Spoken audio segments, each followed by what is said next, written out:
ಸ್ಪಂದಿಸತಕ್ಕಂಥ ಒಬ್ಬ ಧೀಮಂತ ನಾಯಕ ಅಂತ ಅನೇಕ ಕೊಡುಗೆಗಳನ್ನ ಕೊಟ್ಟು ರಾಜ್ಯದಲ್ಲಿ ಭಾರತೀಯ ಜನತಾ ಪಕ್ಷದವನ್ನ ಅತ್ಯಂತ ಕೆಳಮಟ್ಟದವರೆಗೆ ನಮ್ಮ ಕಾರ್ಯಕರ್ತರಿಗೆ ಬೇರೂರಲಿಕ್ಕೆ ಒಂದು ಕಾರಣೀಕರ್ತರಾಗಿರ್ತಕ್ಕಂಥ ಯಡಿಯೂರಪ್ಪನವರ ಕುಟುಂಬದಲ್ಲಿ ಜನಿಸಿ ಬಂದಿರತಕ್ಕಂಥ ಒಬ್ಬ ಪುತ್ರರು.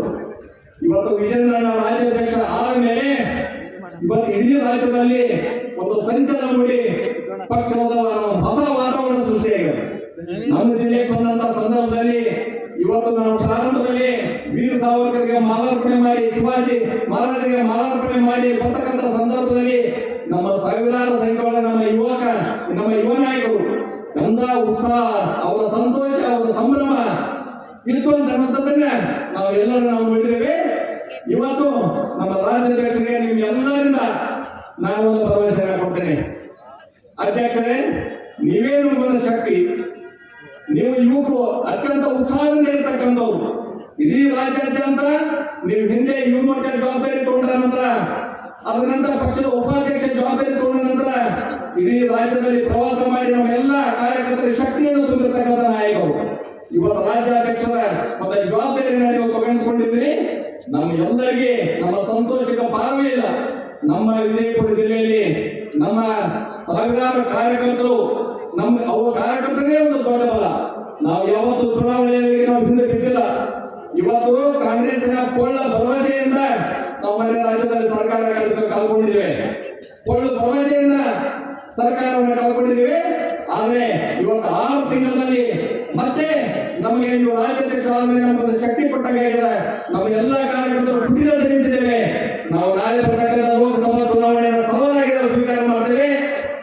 ಕ್ಷೇತ್ರದಲ್ಲಿ ಗೆಲ್ಲುವುದಕ್ಕೆ ವಿಜಯಪುರ ಜಿಲ್ಲೆಯನ್ನ ಬಂದಂತ ಸಂದರ್ಭದಲ್ಲಿ ನಮ್ಮ ಕಾರ್ಯಕರ್ತರು ಒಂದು ಸೂಚನೆ ಕೊಟ್ಟರೆ ನಮ್ಮ ಜನರ ಭಾವನೆಗೆ ಸ್ಪಂದಿಸ್ತಾರೆ. ನಮ್ಮ ಜನರ ಜೊತೆಗೆ ನಮ್ಮ ಕಾರ್ಯಕರ್ತರು ನಿಂತ್ಕೊಂಡಿದೆ. ಆ ಒಂದು ಶಕ್ತಿ ನಮ್ಮ ಕಾರ್ಯಕರ್ತರಿದೆ. ನಮ್ಮ ಜಿಲ್ಲೆಯಲ್ಲಿ 8 ವಿಧಾನಸಭಾ ಕ್ಷೇತ್ರದಲ್ಲಿ ತಮ್ಮದೇ ಆದಂತಹ ಒಂದು ಶಕ್ತಿಯನ್ನು ಪಡೆದುಕೊಂಡಿದ್ದೇವೆ. ಯಾವುದೇ ಸಂದರ್ಭದಲ್ಲಿ ಯಾವುದೇ ಚುನಾವಣೆಯಲ್ಲಿ ನಾವು ಸವಾಲಾಗಿ ಸ್ವೀಕಾರ ಮಾಡಿ ತಮ್ಮ ಜೊತೆಗೆ ಸದಾಕಾಲವನ್ನು ಹೊಂದಿದ್ದೇವೆ ಅನ್ನೋ ಒಂದು ಭರವಸೆಯನ್ನ ನಾನು ತಮಗೆ ಮಾಡಲಿಕ್ಕೆ ನಾನು ಇಚ್ಛೆ ಪಡ್ತೇನೆ. ಬಂಧುಗಳೇ, ಇವತ್ತು ಇಡೀ ರಾಜ್ಯದಲ್ಲಿ ಅವರು ಪ್ರವಾಸ ಮಾಡತಕ್ಕಂಥ ಸಂದರ್ಭದಲ್ಲಿ ಹೊಸ ಒಂದು ವಾತಾವರಣ ಸೃಷ್ಟಿಯಾಗಿದೆ.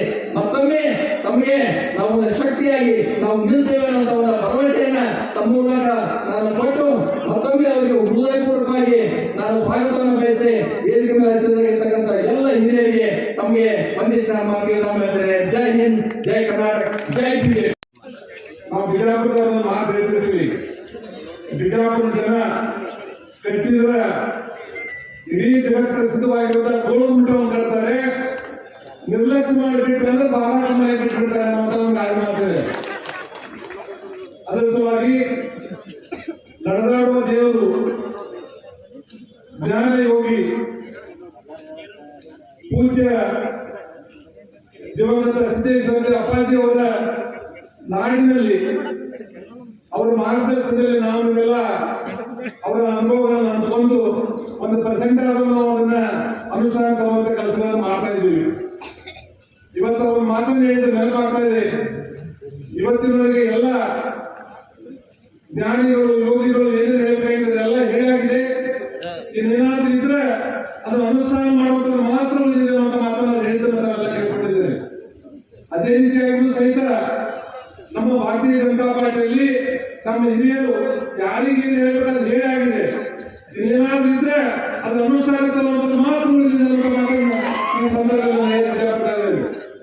ಆದ್ಮೇಲೆ ಈ ಪಕ್ಷ 50 ವರ್ಷಗಳ ಕಾಲ ಸನ್ಮಾನ್ಯ BS ಯಡಿಯೂರಪ್ಪನವರು ಹಗಲು ಖಾಲಿ ಚಕ್ರವನ್ನು ಕಟ್ಟಿಕೊಂಡು ಒಂದೇ ಒಂದು ಶಾಸಕದಲ್ಲಿ ಇರುವಂತಹ ಸಂದರ್ಭದಲ್ಲಿ 2 ಶಾಸಕರಾಗಿ ಚುನಾಯಿತರಾಗಿ 121 ಶಾಸಕರನ್ನಾಗಿ ಮಾಡುವ ಮುಖಾಂತರ ದೇಶದ ದಕ್ಷಿಣ ಭಾರತದಲ್ಲಿ ಪ್ರಪ್ರಥಮವಾಗಿ ಸರ್ಕಾರವಂತ ಒಂದು ಮುಖಾಂತರ 4 ಬಾರಿ ಮುಖ್ಯಮಂತ್ರಿಗಳಾಗಿ ಕೆಲಸವನ್ನು ಮಾಡಿ ನಮ್ಮ ಭಾರತದ ರೈತರ ಹೃದಯದಲ್ಲಿ ಶಾಶ್ವತವಾಗಿ ನೆಲವೂರಿರುವಂತಹ ಯಾರಾಗಿದ್ರೆ ಸನ್ಮಾನ್ಯ BS ಯಡಿಯೂರಪ್ಪ ಮಾತನ್ನ ನಾವೆಂದೂ ಮರಿಬಾರದು.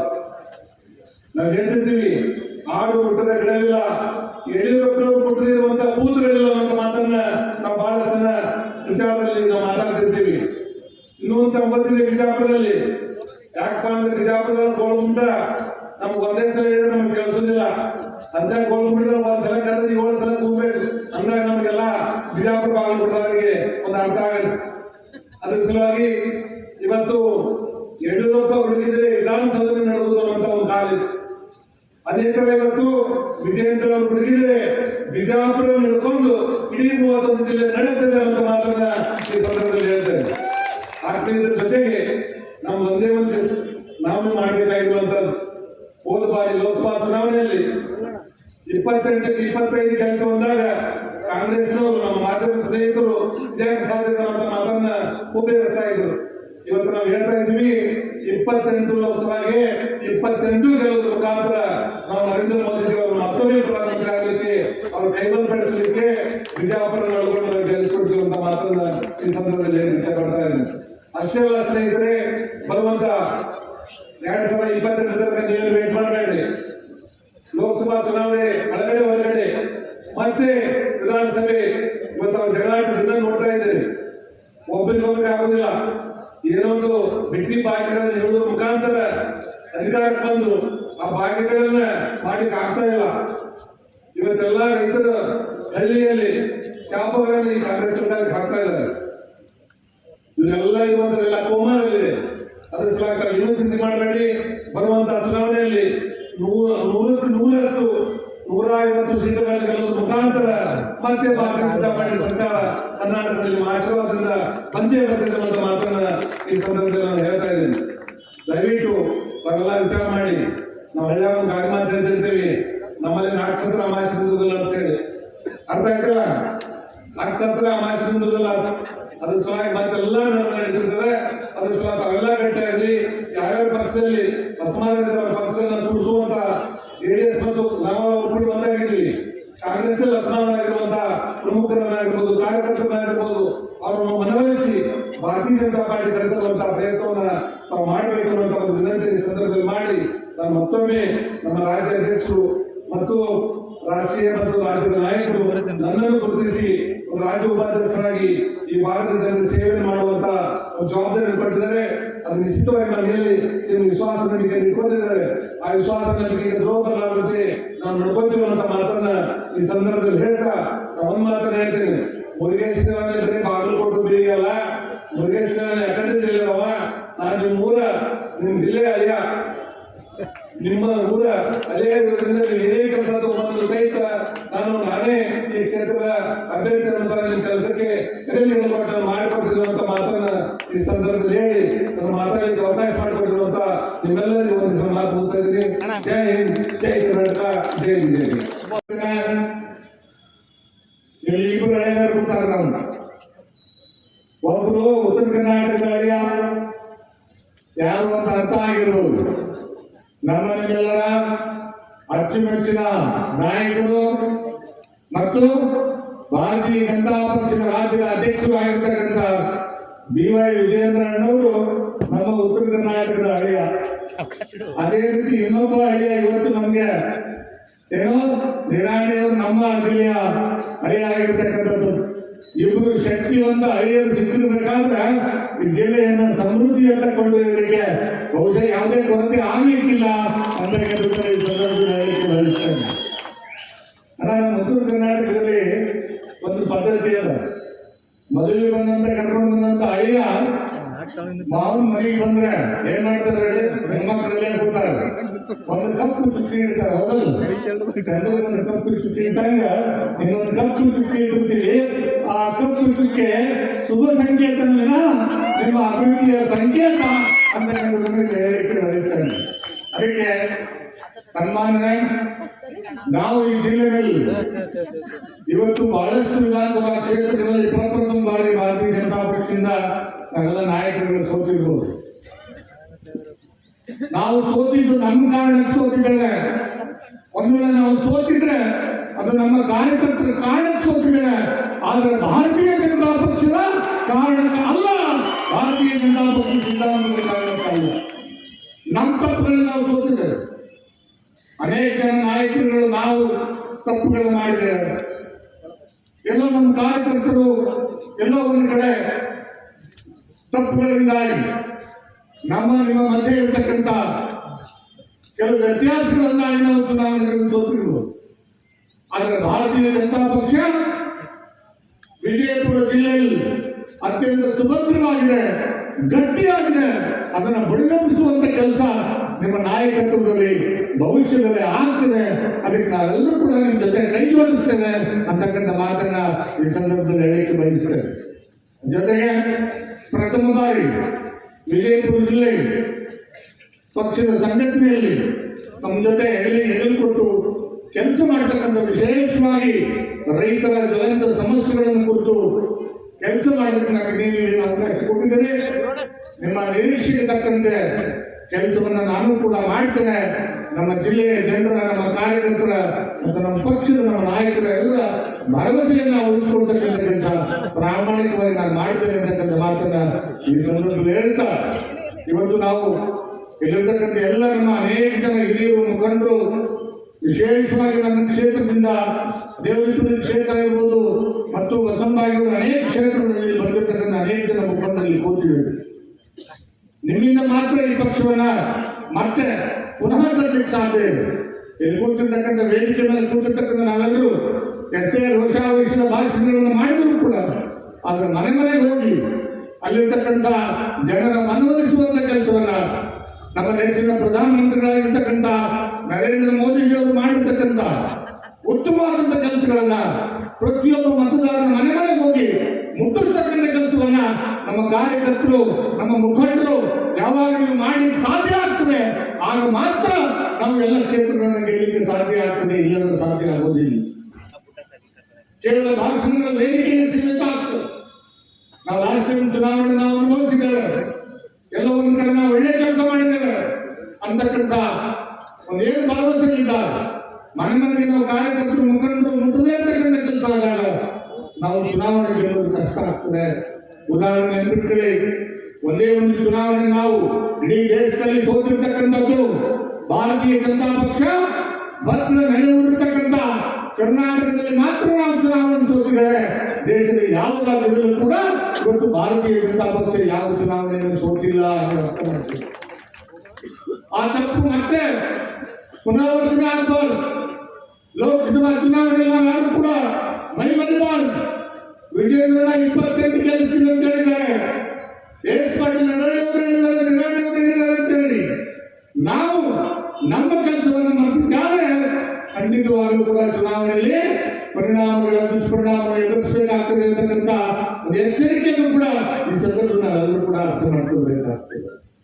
2014ರಲ್ಲಿ ಸನ್ಮಾನ್ಯ ನರೇಂದ್ರ ಮೋದಿ ಅವರು ದೇಶದ ಪ್ರಧಾನಮಂತ್ರಿಗಳಿಂದ ಘೋಷಣೆ ಮಾಡಿದ ಕ್ಷಣದಿಂದ ಈ ದೇಶದ 100 ಕೋಟಿ ಜನ ಅವರಿಗೆ ಜನಶಕ್ತಿ ಆಶೀರ್ವಾದವನ್ನು ಮಾಡಿ ಈ ದೇಶದ ಪ್ರಧಾನಮಂತ್ರಿಯನ್ನು ಮಾಡಿ 2019ರಲ್ಲಿ ಯಾವ ಪಾಕಿಸ್ತಾನ ಈ ದೇಶದ ಮೇಲೆ ಭಯೋತ್ಪಾದನೆ ಹೇರಕ್ಕೆ ಬಂದಾಗ ಅದನ್ನು ಅತ್ಯಂತ ಅಶಕ್ತಿಯುತವಾಗಿ ಪ್ರತ್ಯುತ್ತರವನ್ನು ನಮ್ಮ ದೇಶದ ಪ್ರಧಾನಮಂತ್ರಿ ನರೇಂದ್ರ ಮೋದಿ ಅವರು ವಾಪಸ್ಸು ಪಾಕಿಸ್ತಾನಕ್ಕೆ ಕೊಟ್ಟಾಗ ಈ ದೇಶದ ದೇಶಾಭಿಮಾನಿ ದೇಶಭಕ್ತರು ಮತ್ತೆ ಈ ದೇಶಕ್ಕೆ ನರೇಂದ್ರ ಮೋದಿ ಅವರ ಪ್ರಧಾನಮಂತ್ರಿ ಮಾಡಿದ್ದಾರೆ. ಮೂರನೇದು, ಇವತ್ತು ನಾವು ನೀವು ಕೂಡ ಅರ್ಥ ಮಾಡಿಕೊಳ್ಬೇಕು. ಯಾವ ಈ ದೇಶದ ಜನ ಶ್ರೀರಾಮರನ್ನು ಮತ್ತೆ ಪುನಃಸ್ಥಾಪನೆ ಮಾಡಬೇಕು ಅಂತ ಹೇಳಿ ಸಂಕಲ್ಪ ಪಟ್ಟು 500 ವರ್ಷಗಳ ಕಾಲ ಹೋರಾಟ ಮಾಡತಕ್ಕಂಥ ಪ್ರತಿಯೊಬ್ಬ ಹಿಂದೂ ಹೆಮ್ಮೆ ಪಡ್ತಕ್ಕಂಥ ರೀತಿಯಲ್ಲಿ ಇವತ್ತು ಅಯೋಧ್ಯೆಯಲ್ಲಿ ರಾಮ ಮಂದಿರದಲ್ಲಿ ಬಾಲರಾಮನನ್ನ ಪುನಃ ಪ್ರತಿಷ್ಠಾಪನೆ ಮಾಡತಕ್ಕಂಥ ಕೆಲಸ ಇವತ್ತು ನಮ್ಮ ನಿಮ್ಮೆಲ್ಲರ ಪ್ರತಿನಿಧಿಯಾಗಿ ಇವತ್ತು ನರೇಂದ್ರ ಮೋದಿಜಿಯವರ ಕೆಲಸವನ್ನು ಮಾಡ್ತಾ ಇದ್ದಾರೆ. ಅದಕ್ಕೆ ಒಂದು ಜನಶಕ್ತಿ, ಇನ್ನೊಂದು ದೇಶಭಕ್ತರ ಶಕ್ತಿ, ಮೂರನೇದು ಹಿಂದೂ ಭಕ್ತಿ. ಈ 3 ಶಕ್ತಿಗಳು ಒಂದಾದಾಗ ನಮ್ಮ ದೇಶವನ್ನ ಅತ್ಯಂತ ಶಕ್ತಿಯುತವಾಗಿ ಕಟ್ಟಲಿಕ್ಕೆ ಸಾಧ್ಯ ಆಗ್ತದೆ ಬಂಧುಗಳೇ. ಅದಕ್ಕೆ ನಾವು ನೀವು ಸೇರಿ ಏನು ಲೋಕಸಭಾ ಚುನಾವಣೆ ಇದೆ, ಆ ಚುನಾವಣೆಯಲ್ಲಿ ನಾವು ಇವತ್ತು ಮತ್ತೊಮ್ಮೆ ನಮ್ಮ ವಿಜಯಪುರ ಜಿಲ್ಲೆಯಲ್ಲಿ ಭಾರತೀಯ ಜನತಾ ಪಕ್ಷವನ್ನ ಆಯ್ಕೆ ಮಾಡಬೇಕು. ಭಾರತೀಯ ಜನತಾ ಪಕ್ಷದ ಅಭ್ಯರ್ಥಿಯನ್ನು ಆಯ್ಕೆ ಮಾಡಿ ಪ್ರಧಾನಮಂತ್ರಿಗಳ ಕೈಗಳಲ್ಲಿ ಸುತ್ತು ಕಳಿಸ್ತಕ್ಕಂಥ ಕೆಲಸ ನಾವು ನೀವು ಸೇರಿ ಮಾಡೋಣ ಅಂತಕ್ಕಂಥ ಮಾತನ್ನ ಹೇಳ್ತಾ, ವಿಷಯ ಬಹಳಷ್ಟು ಕೂಡ ಸಮಯ ಬಹಳ ಆಗಿದೆ, ನಾನು ಹೆಚ್ಚಿಗೆ ಮಾತಾಡಲಿಕ್ಕೆ ಹೋಗೋದಿಲ್ಲ. ಅದು ಒಂದು ಕೊನೆಯ ಮಾತನ್ನು ಹೇಳಿ ನನ್ನ ಮಾತನ್ನು ಮುಗಿಸ್ತೇನೆ.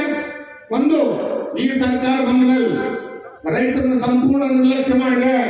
ನಮ್ಮ ಸರ್ಕಾರ ಇದ್ದಾಗ ಬರಗಾಲ ಬಂದ ಸಂದರ್ಭ ಇರಬಹುದು, ಅತಿವೃಷ್ಟಿ ಆದಂತ ಸಂದರ್ಭ ಇರಬಹುದು, ಪ್ರತಿ ಹೆಕ್ಟೇರ್ಗೆ ಕೇಂದ್ರದಿಂದ ಬರ್ತಕ್ಕಂಥ 13,800 ರೂಪಾಯಿ ಜೊತೆಗೆ ರಾಜ್ಯ ಸರ್ಕಾರ 10,000 ರೂಪಾಯಿಗಳನ್ನು ಸೇರಿಸಿ ಒಣ ಬೇಸಾಯಕ್ಕೆ ಸುಮಾರು 24,000 ರೂಪಾಯಿಗಳ ಪರಿಹಾರವನ್ನ ಕೇವಲ ನಾವು 30 ದಿನದೊಳಗಾಗಿ ರೈತರ ಅಕೌಂಟ್ಗೆ ಹಾಕ್ತಕ್ಕಂಥ ಕೆಲಸ ಮಾಡಿದ್ವಿ. ಎರಡನೇದಾಗಿ ನೀರಾವರಿ ಬೆಳೆಗಳಿಗೆ 18,000 ರೂಪಾಯಿ 10,000 28,000 ರೂಪಾಯಿಗಳನ್ನ ಕೊಡ್ತಕ್ಕಂಥ ಕೆಲಸ ಮಾಡಿದ್ವಿ. ತೋಟಗಾರಿಕೆ ಬೆಳೆಗಳಿಗೆ 28,000 ಪ್ಲಸ್ 10,000 38,000 ರೂಪಾಯಿಗಳನ್ನು ಕೊಡ್ತಕ್ಕಂಥ ಕೆಲಸ ಮಾಡಿದ್ವಿ. ಆದ್ರೆ ಇವತ್ತು ಈ ಸರ್ಕಾರ ಬಂದ್ಮೇಲೆ ರೈತರಿಗೆ ಏನು ಪರಿಹಾರ ಇಲ್ಲದ ಸಂದರ್ಭದಲ್ಲಿ, ಬರಗಾಲ ಬಂದಂತ ಸಂದರ್ಭದಲ್ಲಿ ಯಾವ ರೈತ ಆತ್ಮಹತ್ಯೆ ಮಾಡಿಕೊಂಡಿದ್ದಾರೆ, ಅತಿ ಹೆಚ್ಚು ಆತ್ಮಹತ್ಯೆಗಳಾಗಿದೆ, 456 ಆತ್ಮಹತ್ಯೆಗಳಾಗಿದೆ. ಸರ್ಕಾರ ಬಂದ್ಮೇಲೆ ಮಂತ್ರಿಗಳಿಗೆ ಹೇಳ್ತಾರೆ 5 ಲಕ್ಷ ಪರಿಹಾರ ಕೊಡ್ತಾರೆ ಅನ್ನೋದಕ್ಕೋಸ್ಕರ ರೈತರು ಆತ್ಮಹತ್ಯೆ ಮಾಡ್ಕೊಂಡಿರ್ತಕ್ಕಂಥ ಒಂದು ಕೆಟ್ಟ ಮಾತುಗಳನ್ನ ಇವತ್ತು ಈ ಸರ್ಕಾರದ ಮಂತ್ರಿ ಹೇಳ್ತಾರೆ. ಅದ್ರ ಜೊತೆಗೆ ಹೇಳ್ತಾರೆ ರೈತರು ಬರಗಾಲ ಬರಲು ಕಾಯ್ಕೊಂಡು ಕೂತಿದ್ದಾರೆ ಅಂತ ಹೇಳಿ. ಅದಕ್ಕೆ ರೈತರು ಹೇಳ್ತಾ ಇದ್ದಾರೆ, ನಾನು ಹೇಳ್ತಾ ಇಲ್ಲ, ರೈತರು ಹೇಳ್ತಾ ಇದ್ದಾರೆ, ಮಾಧ್ಯಮದಲ್ಲಿ ತೋರಿಸ್ತಾ ಇದ್ದಾರೆ. ಕರ್ನಾಟಕದ ರೈತರು ಹೇಳ್ತಾ ಇದ್ದಾರೆ ಏನು ಅಂತಂದ್ರೆ, ನಮಗೆ ಇವತ್ತೇನು ಬರಗಾಲ ಬಂದಿದೆ, ಪರಿಹಾರ ಕೊಡಿ. ಒಂದ್ ವೇಳೆ ಪರಿಹಾರ ಕೊಡದೇ ಇದ್ರೆ ನೀವು ಮುಖ್ಯಮಂತ್ರಿ ಆತ್ಮಹತ್ಯೆ ಮಾಡ್ಕೊಳ್ಳೋದಾದ್ರೆ ನಮ್ಮ ಆಸ್ತಿ ಮಾರಿ ನಿಮಗೆ ನಾವು 3 ಕೋಟಿ ಪರಿಹಾರ ಕೊಡುತ್ತಿದ್ದ. ಮಂತ್ರಿಗಳೇ, ನಮಗೆ ಪರಿಹಾರ ಕೊಡಿ, ಇಲ್ಲದೆ ಹೋದ್ರೆ ನೀವು ಆತ್ಮಹತ್ಯೆ ಮಾಡ್ಕೊಳ್ಳೋದಾದ್ರೆ ನಿಮಗೆ ನಾವು ಕೋಟಿ ನಿಮಗೆ ಪರಿಹಾರ ಕೊಡೋದಕ್ಕೆ ನಾವು ರೈತರು ನಮ್ಮ ಆಸ್ತಿ ಮಾರಿ ಕೊಡ್ತೇವೆ, ಅದು ಸಿದ್ಧವೇ ಅಂತಕ್ಕಂಥ ಮಾತನ್ನ ಇವತ್ತು ರೈತರಿಗೆ ಹೇಳ್ತಕ್ಕಂಥ ಪರಿಸ್ಥಿತಿ ಬಂದಿದೆ. ಅದಕ್ಕೆ ನಾವೆಲ್ಲರೂ ಕೂಡ ಅರ್ಥ ಮಾಡ್ಕೊಳ್ಬೇಕು. ಭವಿಷ್ಯದಲ್ಲಿ ಬರಗಾಲದಿಂದ ಏನು ಗಂಡಾಗಿರ್ತಕ್ಕಂಥ ವಿಜಯಪುರ ಜಿಲ್ಲೆಯಿಂದ, ಅಖಂಡ ವಿಜಯಪುರ ಜಿಲ್ಲೆಯಿಂದ ಸಂಪೂರ್ಣ ನೀರಾವರಿ ಒಳಪಡ್ತಕ್ಕಂಥ ಸಂಕಲ್ಪದ ಹೋರಾಟ ವಿಜೇಂದ್ರನವರ ನೇತೃತ್ವದಲ್ಲಿ ನಾವು ಸೇರಿ ಮಾಡತಕ್ಕಂಥ ಮಾತನ್ನು ಹೇಳಿ ಮತ್ತೊಮ್ಮೆ ತಮ್ಮೆಲ್ಲರೂ ಒಂದು ಸಲ ಮಾತು ಮುಗಿಸ್ತಾರೆ. ನಮಸ್ಕಾರ, ಜೈ ಹಿಂದ್. ಭಟ್ಟರು ಊರ ದೇವತೆಗೆ ವಂದಿಸಿ ಇವತ್ತಿನ ದಿನ ಅಧ್ಯಕ್ಷರಾದ ಮೇಲೆ ನಮ್ಮ ಜಿಲ್ಲೆಗೆ ಪ್ರಥಮ ಬಾರಿ ಬಂದಿರತಕ್ಕಂಥ ನಮ್ಮ ರಾಜ್ಯ ಅಧ್ಯಕ್ಷರೇ, ರಾಜ್ಯದ ನಮ್ಮ ಪಕ್ಷದ ಉಪಾಧ್ಯಕ್ಷರೇ, ರಾಜ್ಯದ ರೈತ ಮೋರ್ಚಾ ಅಧ್ಯಕ್ಷರೇ, ವೇದಿಕೆಯ ಮೇಲೆ ಇರ್ತಕ್ಕಂಥ ಎಲ್ಲ ನನ್ನ ಹಿಂದಿನ ಶಾಸಕ ಬಂಧುಗಳೇ, ಕಾರ್ಯಕರ್ತ ಸ್ನೇಹಿತರೆ, ಇಲ್ಲಿ ಜಿಲ್ಲೆಯ ಬೇರೆ ಬೇರೆ ಭಾಗದಿಂದ ಬಂದಿರತಕ್ಕಂಥ ಎಲ್ಲ ನನ್ನ ಕಾರ್ಯಕರ್ತ ಬಂಧುಗಳೇ, ಶ್ರದ್ಧೆಯ ಸಹೋದರಿ ಪತ್ರಿಕಾ ಬಂಧುಗಳೇ, ನಿಜವಾಗಿ ಇವತ್ತಿನ ದಿನ ನಾನು ಬಹಳ ಸಂತೋಷ ಆಗಲ್ಲ. ಪಕ್ಷದ ತರುಣ ಅಧ್ಯಕ್ಷರು ಅವರು ಅಧ್ಯಕ್ಷರಾದ ಮೇಲೆ ಬಹಳ ಜನ ಹೇಳಿದ್ರು, ಇಡೀ ರಾಜ್ಯದ ತುಂಬಾ ಸಂಚಲನ ಮೂಡಿದೆ ಅಂತಕ್ಕಂಥ ಮಾತಾಡೋದು 100ಕ್ಕೆ 100 ಸತ್ಯ ಅಂತಕ್ಕಂಥ ಮಾತುವನ್ನ ಈ ಸಂದರ್ಭದಲ್ಲಿ ನಾನು ಹೇಳ್ತಾ, ನಾನು ಹೆಚ್ಚಿಗೆ ಮಾತಾಡಲಿಕ್ಕೆ ಹೋಗೋದಿಲ್ಲ. ನಾನು ಇಷ್ಟೇ ಒಂದು 2 ಮಾತು. ನಾನು ಹಿಂದೆ ಈ ಕ್ಷೇತ್ರದಲ್ಲಿ ನಾಡಿ ಬಿಡ್ತಾ ನಾನು ನೋಡಿದ್ದೀನಿ. ನನ್ನ ಕ್ಷೇತ್ರ ಅಷ್ಟೇ ಅಲ್ಲ, ದೇಶದಲ್ಲಿ ಜನರ ನಾಡಿ ಬಿಡ್ತಾನು ಕೂಡ ನಾನು ತಿಳ್ಕೊಂಡಿದ್ದೀನಿ. ಅದೇನಪ್ಪ ಅಂತಂದ್ರೆ, ಈ ದೇಶ ಅತ್ಯಂತ ಸುಭದ್ರವಾಗಿರ್ಬೇಕಾದ್ರೆ ಈ ದೇಶಕ್ಕೆ ನರೇಂದ್ರ ಮೋದಿಯ ನಾಯಕತ್ವ ಅತ್ಯಂತ ಅವಶ್ಯಕತೆ ಅಂತಕ್ಕಂಥ ಒಂದು ನಿರ್ಣಯ ಜನರ ಮನಸ್ಸಿನಲ್ಲಿ ಮುಟ್ಟಿದೆ ಅಂತಕ್ಕಂಥದ್ದು ನಾನು ಹೇಳಿ, ಅದರ ಜೊತೆಗೆ ಇವತ್ತು ನಮ್ಮ ಪ್ರಧಾನಮಂತ್ರಿಗಳು ನಮ್ಮ ಜಿಲ್ಲೆಗೆ ಕೊಟ್ಟಿರ್ತಕ್ಕಂಥ ಕೊಡುಗೆ, ಅತ್ಯಂತ ಅಪಾರವಾದಂಥ ಕೊಡುಗೆಯನ್ನ ನಮ್ಮ ಜಿಲ್ಲೆಗೆ ಕೊಟ್ಟಿದ್ದಾರೆ.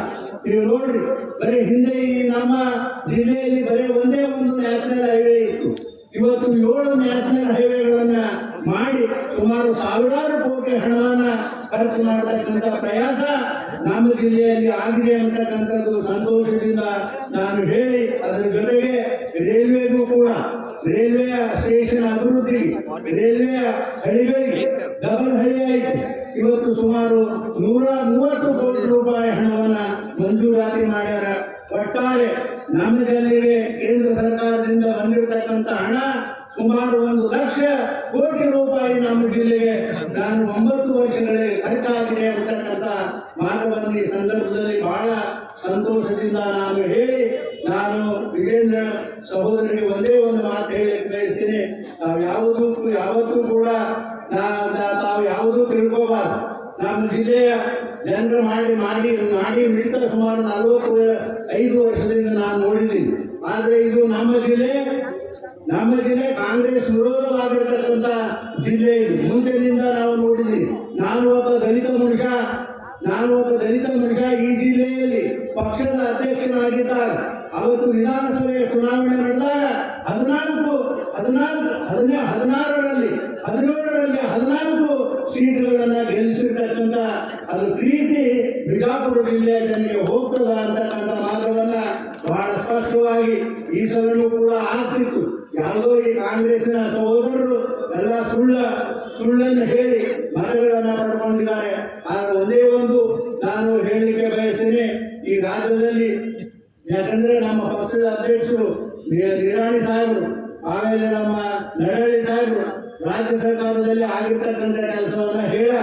ಆದ್ರೆ ನಾನು ಒಂದೇ ಒಂದು, ಈ ಜಿಲ್ಲೆ ಅಷ್ಟೇ ಅಲ್ಲ, ಇಡೀ ರಾಜ್ಯಕ್ಕೆ ನೀರಾವರಿಯ ಮಹತ್ವವನ್ನ ಕೆರೆಗಳನ್ನ ತುಂಬಿಸ್ತಕ್ಕಂಥ ಕೆಲಸ ಯಡಿಯೂರಪ್ಪನವ್ರ ಕಾಲಕ್ಕೆ ನಮ್ಮ ಸರ್ಕಾರ ಇದ್ದಾಗ ಆ ಒಂದು ಕೆಲಸವನ್ನ ಮಾಡಿ ಈ ರಾಜ್ಯದ ಜನರಿಗೆ ತೋರಿಸಿಕೊಟ್ಟಿರ್ತಕ್ಕಂಥ ಕೀರ್ತಿ ಅದು ಯಡಿಯೂರಪ್ಪನಿಗೆ ಹೋಗ್ತದ ಅಂತಕ್ಕಂಥ ಮಾತುವನ್ನು ಕೂಡ ಈ ಸಂದರ್ಭದಲ್ಲಿ ನಾನು ಹೇಳಿ, ನಮ್ಮ ಜಿಲ್ಲೆಯ ಜನ ಬಹಳ ಒಳ್ಳೆಯವರ. ಅಧ್ಯಕ್ಷರೇ, ತಾವು ಯಾವುದೂ ಕೂಡ ಚಿಂತೆ ಮಾಡುವುದು ಬೇಡ. ಇಲ್ಲಿ ಅತ್ಯಂತ ಪಕ್ಷ ಸದೃಢವಾಗ್ಯದ. ರಮೇಶ್ ಜಿಂದಗಿ ಏನೇ ಹೇಳ್ಕೋತೀರಿ ಹೇಳಿ, ಆದ್ರೆ ಪಕ್ಷ ಬಿಟ್ಟು ಜನ ಮಾತ್ರ ವೋಟ್ ಹಾಕೋದಿಲ್ಲ ಅಂತ ನಾನು ಹಿಂದೆ ನೋಡೋದಿಲ್ಲ ಅಂತಕ್ಕಂಥ ಮಾತನ್ನು ಹೇಳಿ ತಮ್ಮೆಲ್ಲರಿಗೆ ವಂದಿಸಿ ನಾನು 2 ಮಾತು ಮುಗಿಸ್ತೀನಿ. ಭಾರತೀಯ ಜನತಾ ಪಾರ್ಟಿಯ ಈ ಒಂದು ವಿಶೇಷ ಸಭೆಯ ವೇದಿಕೆ ಮೇಲೆ ಆಸೀನರಾಗಿರ್ತಕ್ಕಂಥ ಜಿಲ್ಲೆಯ ಭಾರತೀಯ ಜನತಾ ಪಾರ್ಟಿ ಅಧ್ಯಕ್ಷ ಆಗಿರ್ತಕ್ಕಂಥ ಮಾನ್ಯ ಶ್ರೀ RS ಪಾಟೀಲ್ ಅವರೇ, ಜನಪ್ರಿಯ ಸಂಸದರು ಹಿರಿಯರಾಗಿರ್ತಕ್ಕಂಥ ಮಾನ್ಯ ಶ್ರೀ ರಮೇಶ್ ಜಿಗಜಿಣಗಿಯವರೇ, ಹಿರಿಯರು ರಾಜ್ಯ ಬಿಜೆಪಿ ಉಪಾಧ್ಯಕ್ಷ, ರಾಜ್ಯದ ಭಾರತೀಯ ಜನತಾ ಪಾರ್ಟಿ ಅಧ್ಯಕ್ಷನಾಗಿ ಜವಾಬ್ದಾರಿಯನ್ನು ತೆಗೆದುಕೊಂಡಿರ್ತಕ್ಕಂಥ ಸಂದರ್ಭದಲ್ಲಿ ಮೊದಲ ಬಾರಿಗೆ ವಿಜಯಪುರಕ್ಕೆ ಭೇಟಿಯನ್ನು ನೀಡ್ತಾ ಇದ್ದೇನೆ. ಸನ್ಮಾನ್ಯ BS ಯಡಿಯೂರಪ್ಪನವರಿಗೆ ರಾಜ್ಯದ ರೈತ ನಾಯಕರಾಗಿರ್ತಕ್ಕಂಥ ಮಾಜಿ ಮುಖ್ಯಮಂತ್ರಿಗಳಾಗಿರ್ತಕ್ಕಂಥ ಸನ್ಮಾನ್ಯ ಶ್ರೀ BS ಯಡಿಯೂರಪ್ಪನವರು ವಿಜಯಪುರಕ್ಕೂ ಒಂದು ಅವಿನಾಭಾವ ಸಂಬಂಧ ಇರತಕ್ಕಂಥದ್ದು. ಇವತ್ತು ನಾನು ಕೂಡ ಪೂಜ್ಯ ತಂದೆಯವರು ಸನ್ಮಾನ್ಯ BS ಯಡಿಯೂರಪ್ಪನವರಿಗೆ ಒಂದು ರಾಜಕೀಯ ಜನ್ಮವನ್ನು ಕೊಟ್ಟಿರ್ತಕ್ಕಂಥ ಶಿಕಾರಿಪುರ ವಿಧಾನಸಭಾ ಕ್ಷೇತ್ರದಿಂದ ಮೊದಲ ಬಾರಿ ಶಾಸಕನಾಗಿ ರಾಜ್ಯದ ಅಧ್ಯಕ್ಷರಾಗೂ ಕೂಡ ನಾನು ಬಂದಿದ್ದೇನೆ. ಆತ್ಮೀಯರೇ, ಕೇಂದ್ರದಲ್ಲಿ ಭಾರತೀಯ ಜನತಾ ಪಾರ್ಟಿಯ ಸನ್ಮಾನ್ಯ ನರೇಂದ್ರ ಮೋದಿಜಿಯವರ ನೇತೃತ್ವದ ಒಂದು ಸರ್ಕಾರ ಇವತ್ತು ಆಡಳಿತ ನಡೆಸ್ತಾ ಇದೆ. ಯಾವ ಸಂದರ್ಭದಲ್ಲಿ ನಾವು ವಿಜಯಪುರದಲ್ಲಿ ಕಾರ್ಯಕ್ರಮ ಮಾಡ್ತಾ ಇದ್ದೇವೆ ಅಂತ ಹೇಳಿದ್ರೆ, ಮುಂದಿನ ದಿನಗಳಲ್ಲಿ ಮುಂದೆ ಬರ್ತಕ್ಕಂಥ ಲೋಕಸಭಾ ಚುನಾವಣೆ 2024 ಇಸ್ವಿ ನಡೀತಾ ಇರತಕ್ಕಂಥ ಲೋಕಸಭಾ ಚುನಾವಣೆಯಲ್ಲಿ ಕೇಂದ್ರದಲ್ಲಿ 3ನೇ ಬಾರಿಗೆ ಮತ್ತೊಮ್ಮೆ ಭಾರತೀಯ ಜನತಾ ಪಾರ್ಟಿ ಅಧಿಕಾರಕ್ಕೆ ಬರುವುದರ ಮುಖೇನ ಸನ್ಮಾನ್ಯ ನರೇಂದ್ರ ಮೋದಿಜಿಯವರು 3ನೇ ಬಾರಿಗೆ ಪ್ರಧಾನಮಂತ್ರಿ ಆಗ್ತಕ್ಕಂಥ ಸುಸಂದರ್ಭದಲ್ಲಿ ನಾವು ಕೂಡ ಸೇರಿದ್ದೇವೆ. ಸೂರ್ಯ ಚಂದ್ರ ಇರೋದು ಸತ್ಯನೋ, ನರೇಂದ್ರ ಮೋದಿಜಿಯವರು 3ನೇ ಬಾರಿಗೆ ಪ್ರಧಾನಮಂತ್ರಿ ಆಗ್ತಕ್ಕಂಥದ್ದು ಅಷ್ಟೇ ಸತ್ಯ, ಯಾರು ಕೂಡ ತಡೆಯೋದಕ್ಕೆ ಸಾಧ್ಯ ಇಲ್ಲ. ಅದೇ ರೀತಿ ಹಲವಾರು ದಶಕಗಳಿಂದ ನಿರಂತರವಾಗಿ ಹೋರಾಟ ನಡೀತಾ ಇತ್ತು. ಅಯೋಧ್ಯೆಯಲ್ಲಿ ಭಗವಾನ್ ಶ್ರೀರಾಮನ ಒಂದು ಭವ್ಯ ರಾಮ ಮಂದಿರ ನಿರ್ಮಾಣ ಆಗಬೇಕು ಅಂತ ಹೇಳಿ ಹಲವು ದಶಕಗಳ ಹೋರಾಟ ನಿರಂತರವಾಗಿ ನಡೆದಿತ್ತು. ಎಷ್ಟೋ ಜನ ಕಾರ್ಯಕರ್ತರು, ಕರಸೇವಕರು, ಕಾರ್ಯಕರ್ತರು ಅನೇಕ ಲಕ್ಷ ಜನರಿಗೆ ಅನೇಕ ತಪಸ್ಸು ಕೂಡ ಇತ್ತು. ಮುಂದಿನ ಜನವರಿ 22ನೇ ತಾರೀಕು ಅಯೋಧ್ಯೆಯಲ್ಲಿ ರಾಮ ಮಂದಿರದ ಒಂದು ಶಂಕುಸ್ಥಾಪನೆ ಆಗ್ತಕ್ಕಂಥ ಶುಭ ಸಂದರ್ಭದಲ್ಲೂ ಕೂಡ ನಾವು ಸೇರಿರ್ತಕ್ಕಂಥದ್ದನ್ನು ಅನ್ನೋದನ್ನು ನಾವು ಯಾರು ಕೂಡ ಮರೆಯಬಾರದು. ಆತ್ಮೀಯ ಕಾರ್ಯಕರ್ತ ಬಂಧುಗಳೇ, ದೇಶದಲ್ಲಿ ಭಾರತೀಯ ಜನತಾ ಪಾರ್ಟಿ ಸನ್ಮಾನ ನರೇಂದ್ರ ಮೋದಿಜಿಯವರ ನೇತೃತ್ವ ಉತ್ತಮ ಆಡಳಿತ ನೀಡ್ತಾ ಇದೆ. ತಮಗೆ ತಿಳಿದ ಹಾಗೆ ಬಹುಶಃ ಜಗತ್ತಿನಲ್ಲಿ ಒಬ್ಬ ದೇಶದ ಪ್ರಧಾನಮಂತ್ರಿ ಒಂದು ದಿನವೂ ಕೂಡ ರಜೆಯನ್ನ ತೆಗೆದುಕೊಳ್ಳದೇನೆ, ಒಂದು ದಿನವೂ ಕೂಡ ವಿಶ್ರಾಂತಿಯನ್ನ ತೆಗೆದುಕೊಳ್ಳದೇನೆ ಒಂದು ದೇಶದ ಸೇವೆಯನ್ನ ಮಾಡತಕ್ಕಂಥ ಪ್ರಧಾನಮಂತ್ರಿ ಭೂಮಿಯ ಮೇಲೆ ಯಾರು ಇದ್ರೆ ಅದು ಹೆಮ್ಮೆಯ ಪ್ರಧಾನಮಂತ್ರಿ ನರೇಂದ್ರ ಮೋದಿಜಿಯವರು ಮಾತ್ರ. ನರೇಂದ್ರ ಮೋದಿಜಿಯವರು ಒಂದು ದಿನವೂ ಕೂಡ ವಿಶ್ರಾಂತಿಯನ್ನ ತೆಗೆದುಕೊಳ್ಳದೇನೆ ಭವ್ಯ ಭಾರತದ ಕನಸನ್ನ ಕಾಣ್ತಾ ಭಾರತವನ್ನ ಜಗತ್ತಿನ ಅಗ್ರಗಣ್ಯ ರಾಷ್ಟ್ರಗಳ ಸಾಲಿನಲ್ಲಿ ತೆಗೆದುಕೊಂಡು ಹೋಗಬೇಕು, ಭಾರತವನ್ನು ಒಂದು ಶಕ್ತಿಶಾಲಿ ರಾಷ್ಟ್ರವನ್ನಾಗಿ ಪರಿವರ್ತನೆ ಮಾಡಬೇಕು, ಭಾರತಕ್ಕೆ ಒಂದು ಭದ್ರ ಬುನಾದಿಯನ್ನು ಹಾಕಬೇಕು ಅಂತೇಳಿ ಸನ್ಮಾನ್ಯ ನರೇಂದ್ರ ಮೋದಿಜಿಯವರು ಹಲವು ರಾತ್ರಿ ದುಡಿತಾ ಇದ್ದಾರೆ. ಅನೇಕ ಜನಪರ ಯೋಜನೆಗಳನ್ನ ಕಾರ್ಯಕ್ರಮಗಳನ್ನು ನೀಡಿದ್ದಾರೆ. ಆ ಕಾರ್ಯಕ್ರಮಗಳನ್ನ ಜನಪರ ಯೋಜನೆಗಳನ್ನ ನಾವು ವೇದಿಕೆ ಮೇಲಿರ್ತಕ್ಕಂಥ ಕಾರ್ಯಕರ್ತರು, ವೇದಿಕೆ ಮುಂಭಾಗದಲ್ಲಿರ್ತಕ್ಕಂಥ ಕಾರ್ಯಕರ್ತರು ಮನೆ ಮನೆಗೆ ತಲುಪಿಸ್ತಕ್ಕಂಥ ಕೆಲಸ ಮಾಡಿದಾಗ ಮುಂದಿನ ಲೋಕಸಭಾ ಚುನಾವಣೆ ಕರ್ನಾಟಕ ರಾಜ್ಯದಲ್ಲಿ 28ಕ್ಕೆ 28 ಕ್ಷೇತ್ರಗಳನ್ನು ಗೆಲ್ಲೋದ್ರ ಮೂಲಕ ಹೊಸ ಇತಿಹಾಸವನ್ನು ನಿರ್ಮಾಣ ಮಾಡೋದಕ್ಕೆ ನಾವೆಲ್ಲರೂ ಕೂಡ ಕಾರಣೀಭೂತರಾಗ್ತೇವೆ. ಅದಕ್ಕೋಸ್ಕರ ಕಾರ್ಯಕರ್ತರು ನಾವೆಲ್ಲರೂ ಕೂಡ ಒಗ್ಗಟ್ಟಾಗಿ ಒಂದಾಗಿ ಕೆಲಸ ಮಾಡಬೇಕಾಗಿದೆ. ಒಂದು ಕಡೆ ರಾಜ್ಯದಲ್ಲಿರ್ತಕ್ಕಂಥ ಕಾಂಗ್ರೆಸ್ ಸರ್ಕಾರ ಹಿಂದಿನ ವಿಧಾನಸಭಾ ಚುನಾವಣೆ ಸಂದರ್ಭದಲ್ಲಿ ಭಾರತೀಯ ಜನತಾ ಪಾರ್ಟಿ ಮೇಲೆ ಅನೇಕ ಆರೋಪಗಳನ್ನು ಮಾಡಿದ್ರು. ಚುನಾವಣೆ ಸಂದರ್ಭದಲ್ಲಿ ಒಂದು ಕಡೆ ಅನೇಕ ಆರೋಪಗಳನ್ನು ಮಾಡೋದ್ರ ಜೊತೆಗೆ ರಾಜ್ಯದಲ್ಲಿರ್ತಕ್ಕಂಥ ಮತದಾರರಿಗೆ ಗ್ಯಾರಂಟಿಗಳ ಒಂದು ಕಲ್ಪನೆಯನ್ನು ಕೊಟ್ಟು ಇವತ್ತು ಸುಳ್ಳು ಭರವಸೆಗಳನ್ನು ಕೊಟ್ಟು ರಾಜ್ಯದಲ್ಲಿ ಕಾಂಗ್ರೆಸ್ ಪಕ್ಷ ಅಧಿಕಾರಕ್ಕೆ ಬಂದಿದೆ. ಕಾಂಗ್ರೆಸ್ ಪಕ್ಷ ಏನೇ ಗೊಬ್ಬರ ಹೊಡೆಯಲಿ ಮೊನ್ನೆ 5 ರಾಜ್ಯಗಳ ಚುನಾವಣೆಯ ಫಲಿತಾಂಶ ಹೊರ ಬಂದಿದೆ. ದೇಶದ ಮಧ್ಯಪ್ರದೇಶ, ರಾಜಸ್ಥಾನ, ಛತ್ತೀಸ್ಗಢ ಯಾವ 3 ರಾಜ್ಯಗಳಲ್ಲಿ ಕಾಂಗ್ರೆಸ್ ಪಕ್ಷ ಅಧಿಕಾರಕ್ಕೆ ಬರ್ತೇವೆ ಅಂತೇಳಿ ಕನಸನ್ನ ಕಾಣ್ತಾ ಇದ್ರು. ಆ ರಾಜ್ಯದಲ್ಲಿನ ಪ್ರಜ್ಞಾವಂತ ಮತದಾರರು ಮಧ್ಯಪ್ರದೇಶ, ಛತ್ತೀಸ್ಗಢ, ರಾಜಸ್ಥಾನ ರಾಜ್ಯದ ಪ್ರಜ್ಞಾವಂತ ಮತದಾರರು ಕಾಂಗ್ರೆಸ್ ಪಕ್ಷದ ಊಟಾಟಿಕೆ ಗ್ಯಾರಂಟಿ ಬಗ್ಗೆ ನಮಗೆ ವಿಶ್ವಾಸ ಇಲ್ಲ, ಕಾಂಗ್ರೆಸ್ ಪಕ್ಷದ ಊಟಾಟಿಕೆ ಗ್ಯಾರಂಟಿ ಬಗ್ಗೆ ವಿಶ್ವಾಸ ಇಲ್ಲ, ನರೇಂದ್ರ ಮೋದಿಜಿಯವರ ಗ್ಯಾರಂಟಿ ಬಗ್ಗೆ ವಿಶ್ವಾಸ ಇದೆ ಅಂತ ಹೇಳಿ 3 ರಾಜ್ಯಗಳ ಫಲಿತಾಂಶಗಳು ಇವತ್ತು ತೋರಿಸ್ಕೊಟ್ಟಿದೆ. ಹಾಗಾಗಿ ವೇದಿಕೆ ಮೂಲಕ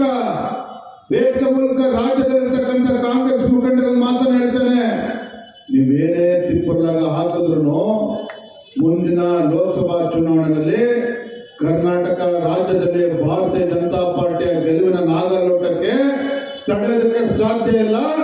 ಎಲ್ಲ 28 ಕ್ಷೇತ್ರದಲ್ಲೂ ಕೂಡ 28 ಕ್ಷೇತ್ರದಲ್ಲಿ ಬಿಜೆಪಿ ಜೆಡಿಎಸ್ ಒಗ್ಗಟ್ಟಾಗಿ 28 ಕ್ಷೇತ್ರಗಳಲ್ಲೂ ಕೂಡ ನಾವು ಗೆಲ್ತೇವೆ. ಕಾರಣ ಏನು ಗೊತ್ತಾ? ನಿಮ್ಗೆ ಅನ್ನಿಸ್ಬೋದು ರಾಜ್ಯದ ಅಧ್ಯಕ್ಷರು ಬಂದು ವಿಶ್ವಾಸದ ಮಾತುಗಳನ್ನ ಆಡ್ತಾ ಇದ್ದಾರೆ, ಪುಕ್ಕಟೆ ಭಾಷಣ ಮಾಡ್ತಾ ಇದ್ದಾರೆ ಅಂತ ಹೇಳಿ ನಮ್ಮ ಮಾಧ್ಯಮ ಸ್ನೇಹಿತರಿಗೆ ಅನ್ನಿಸ್ಬೋದು.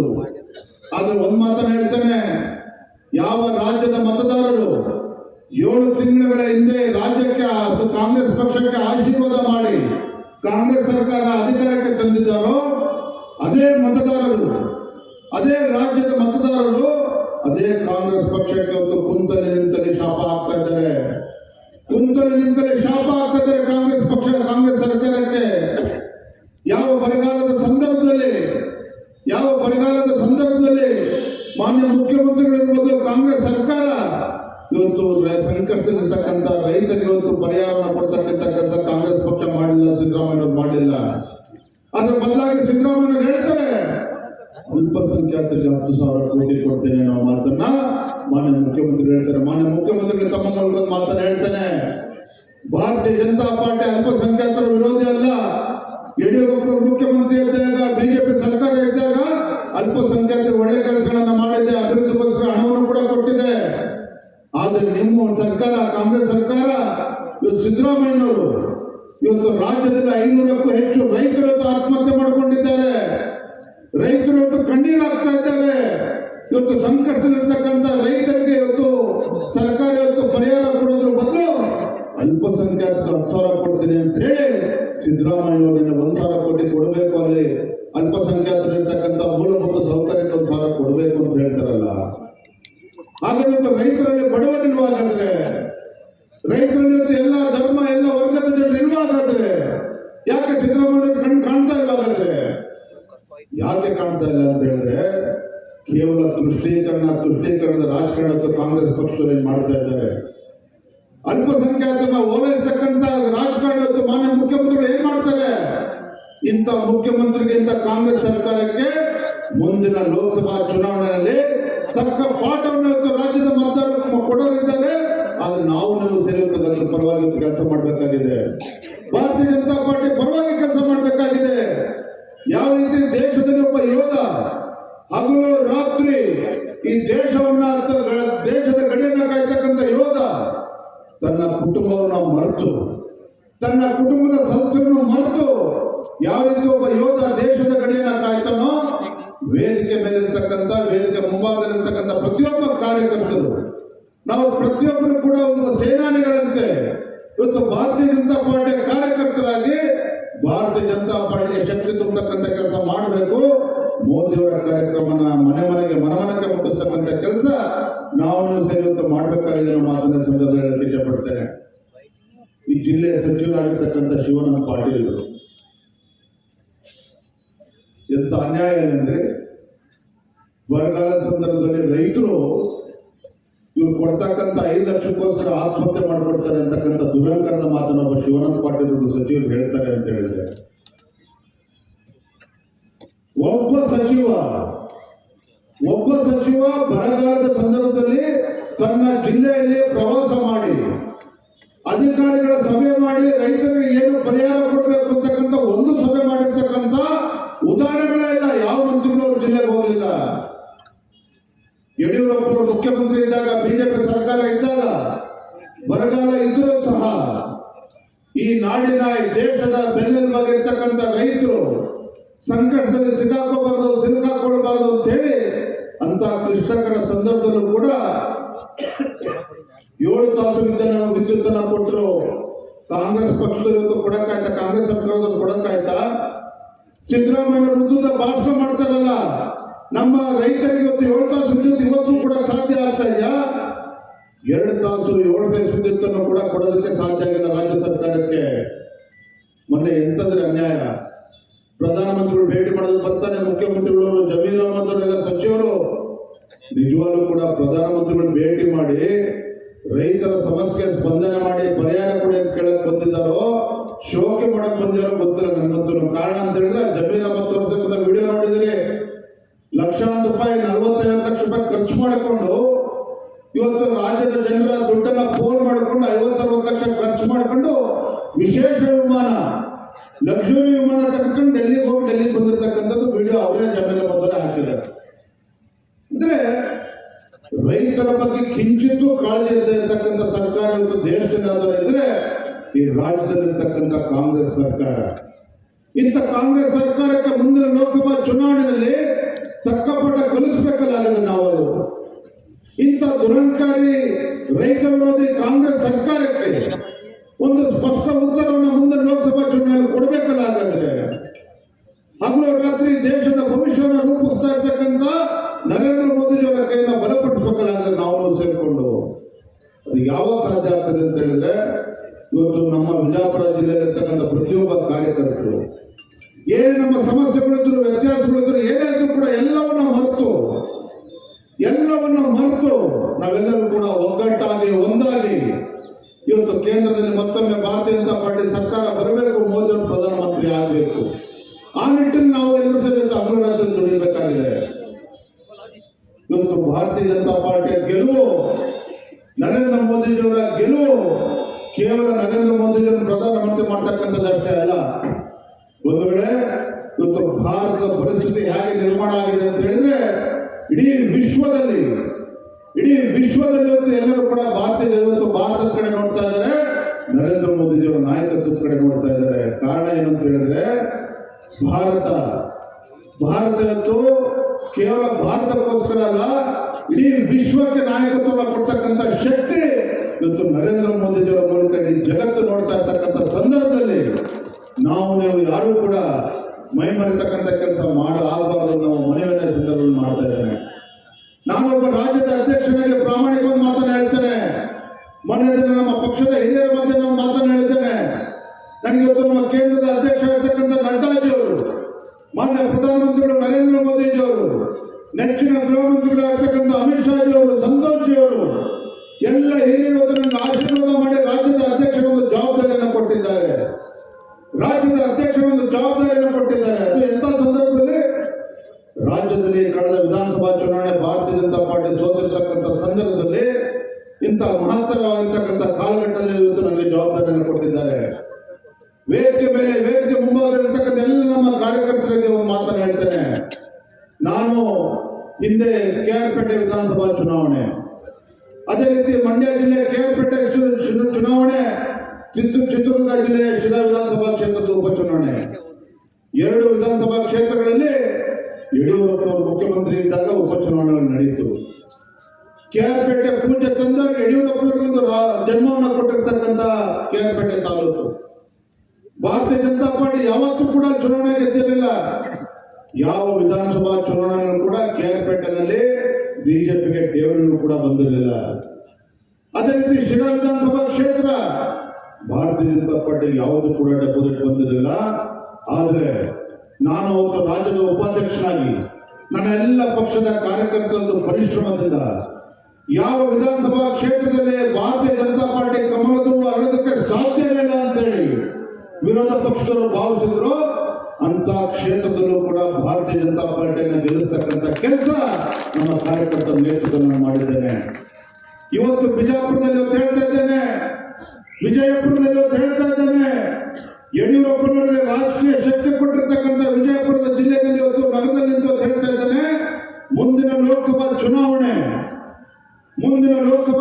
ಎಲ್ಲ 28 ಕ್ಷೇತ್ರಗಳನ್ನು ಗೆಲ್ಲೋದು ಒಂದು ಕಡೆ, 28 ಕ್ಷೇತ್ರಗಳನ್ನು ಗೆಲ್ಲೋದು ಒಂದು ಕಡೆ, ಮತ್ತೊಂದು ಕಡೆ ಮುಂದಿನ ವಿಧಾನಸಭಾ ಚುನಾವಣೆ ಯಾವತ್ತು ಬರುತ್ತೋ ಗೊತ್ತಿರೋ ವಿಧಾನಸಭಾ ಚುನಾವಣೆ ರಾಜ್ಯದಲ್ಲಿ ಯಾವತ್ತೇ ವಿಧಾನಸಭಾ ಚುನಾವಣೆ ಬರಲಿ ಕನಿಷ್ಠ 140 ಕ್ಷೇತ್ರಗಳನ್ನ 140ಕ್ಕೂ ಹೆಚ್ಚು ಕ್ಷೇತ್ರಗಳನ್ನ ಗೆಲ್ಲೋದ್ರ ಮೂಲಕ ಇವತ್ತು ಭಾರತೀಯ ಜನತಾ ಪಾರ್ಟಿ ದಕ್ಷಿಣ ಭಾರತದಲ್ಲಿ ಒಂದು ಭದ್ರ ಬುನಾದಿನ ಹಾಕೋದ್ರ ಮೂಲಕ ಸ್ಪಷ್ಟ ಬಹುಮತದಲ್ಲಿ ರಾಜ್ಯದಲ್ಲಿ ಬಿಜೆಪಿ ಅಧಿಕಾರಕ್ಕೆ ತರಬೇಕು.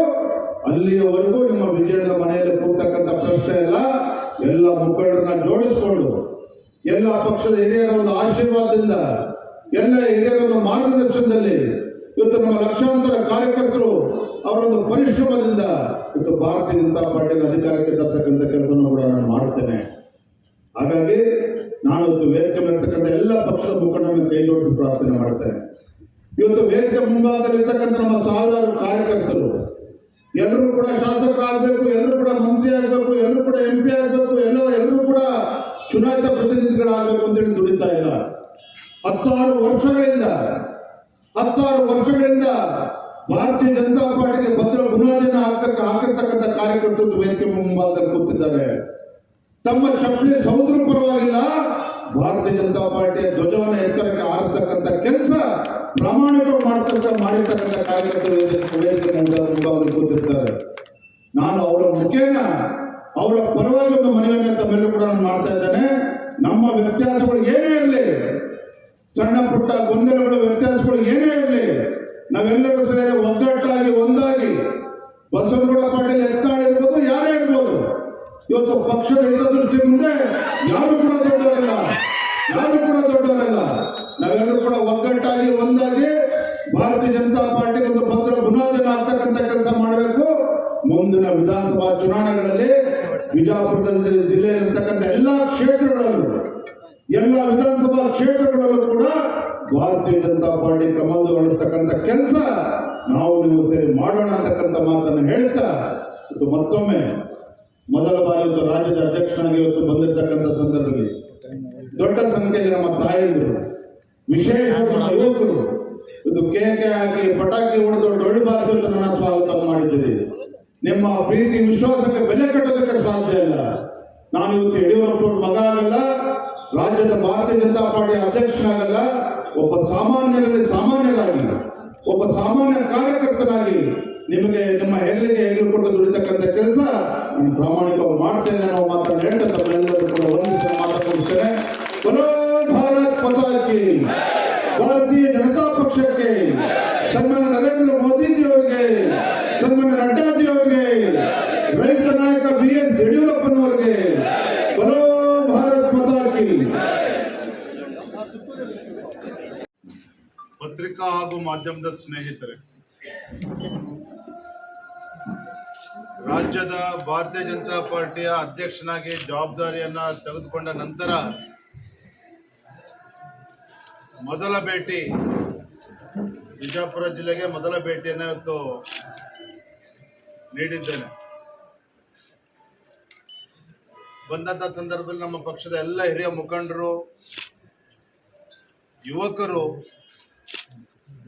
ಹೆಚ್ಚು ಉತ್ಸಾಹದಿಂದ ಮೆರವಣಿಗೆಯಲ್ಲಿ ಪಾಲ್ಗೊಂಡು ನನಗೆ ಸ್ವಾಗತವನ್ನು ಕೂಡ ಕೋರಿದ್ದನ್ನು ತಾವೆಲ್ಲರೂ ಕೂಡ ನೋಡಿದ್ದೇನೆ. ಆತ್ಮೀಯರೇ,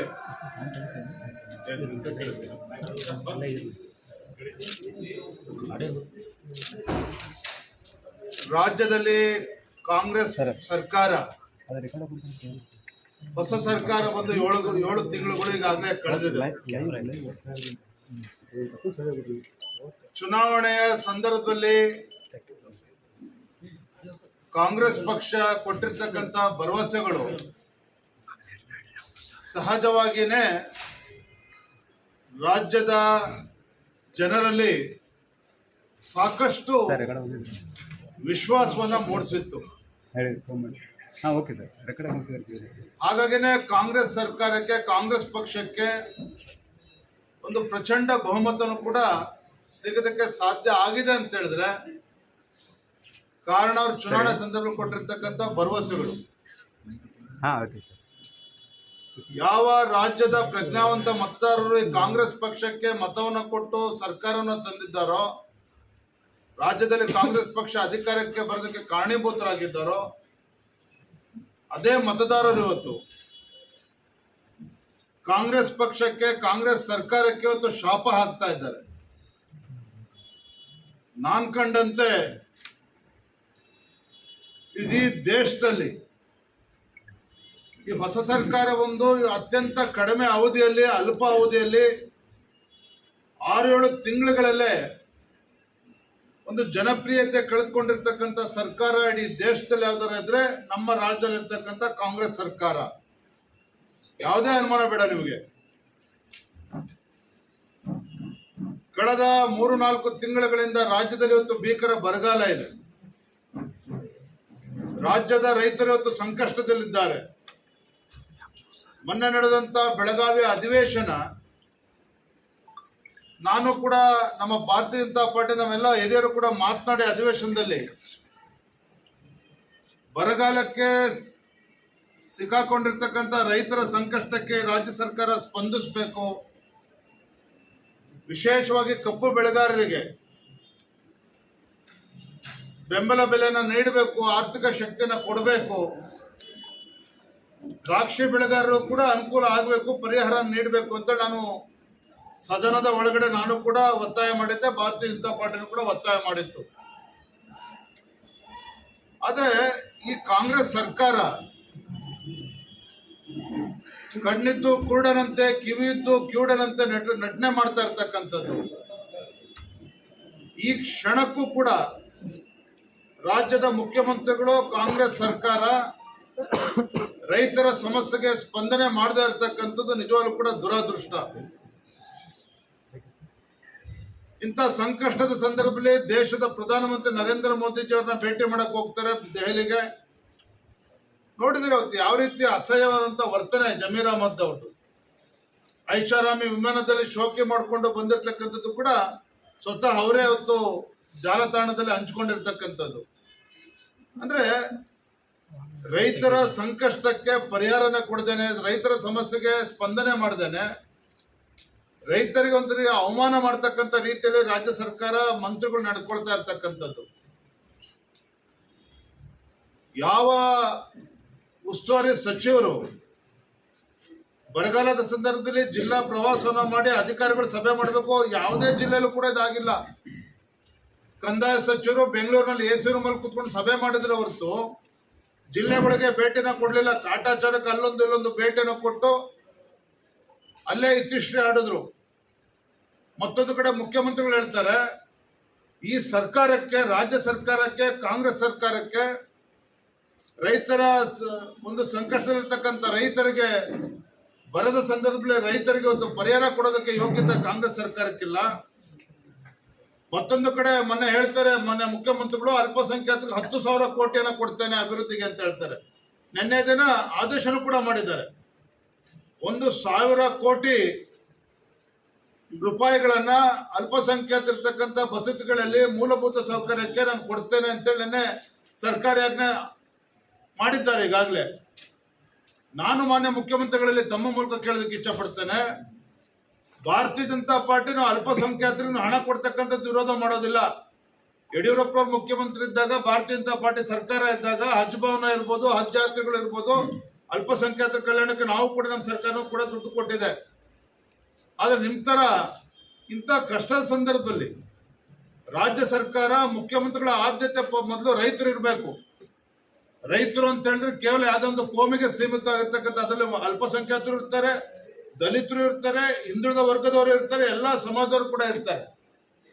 ನಿಮ್ಮ ಆದ್ಯತೆ ನೋಡಿ, ದುರಾದೃಷ್ಟ, ರಾಜ್ಯ ಸರ್ಕಾರದ ಆದ್ಯತೆ ರೈತರಲ್ಲ, ರಾಜ್ಯ ಸರ್ಕಾರದ ಆದ್ಯತೆ ಅಲ್ಪಸಂಖ್ಯಾತರು ಮಾತ್ರ.